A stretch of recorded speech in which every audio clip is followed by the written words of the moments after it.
No respite for Delhiites as toxic air continues to blanket the national capital, even as the government rolls back stricter pollution curbs. GRAP 3 has in fact been revoked, but the air remains firmly in the danger zone. Now, this is just a day after GRAP 3 was lifted. Delhi's AQI has jumped again, slipping deeper into the very poor category.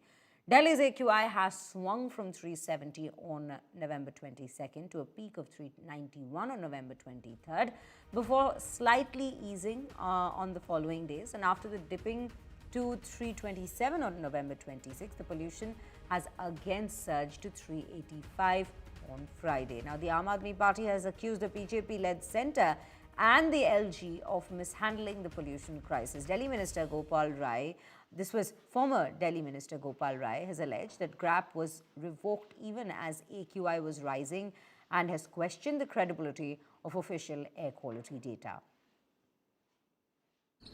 Bharatiya Janata party की सरकार ने जिस तरह से प्रदूषण की समस्या को लेकर के हैंडलिंग की है, ये बहुत सारे सवाल पैदा कर रही है। और उसमें एक नया अध्याय जुड़ा है कि जब प्रदूषण का स्तर AQI का लेवल कल कम था, तब ग्रैप 3 लागू था। आज AQI का लेवल बढ़ गया और ग्रैप 3 हटा दिया गया।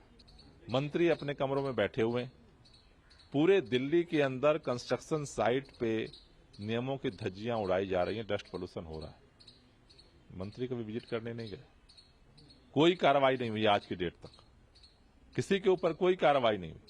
सारी जो बाहर के सभी राज्यों से जो डीजल की बसें आती हैं, पोल्यूशन पैदा करती हैं, कोई अभियान नहीं चलाया गया। दिल्ली के अंदर जनता को जागरूक करने के लिए कोई अभियान नहीं चलाया गया। और सरकार कह रही है आंकड़ों में हेराफेरी करके कि प्रदूषण का स्तर कम हो रहा है, लेकिन लोगों की जिंदगी पे तो कम नहीं हो रहा है।